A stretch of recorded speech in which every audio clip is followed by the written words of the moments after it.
the municipality of Dingras.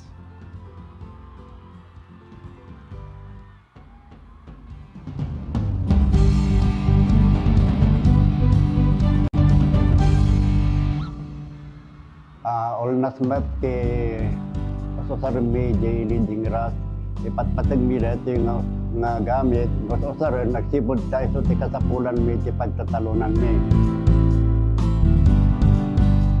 napatag kada kami dito yung sosaran para iti taltalon kapag dito ket natawid mi pailaeng kadagiti lolo mi tatang mi ken kastamat kan digidi mono napay nga natataangan ngem da kami.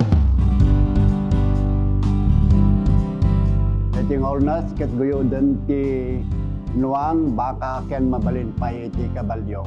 Napatag kada kami dito agsipod ta tawid mi kadagiti mononan ngem da kami manipod ti apo mi ti lakay tatang mi wenno lolo mi. Dingras is known for its rice fields, but in recent years, drought has tested their standing in competition.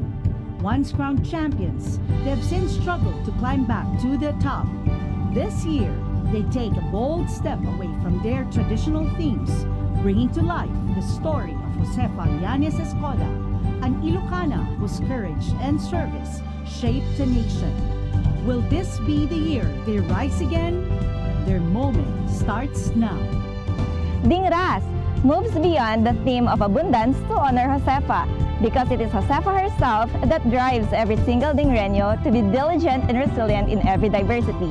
Josefa Llanes Escoda was more than just a leader. She was a fighter who defied expectations and dedicated her life to service, education, and women empowerment. Her enduring legacy is what inspired us to move and work out of our comfort zone. We aim to show everyone that we are more, and that this is the beginning of an even more colorful Dingras.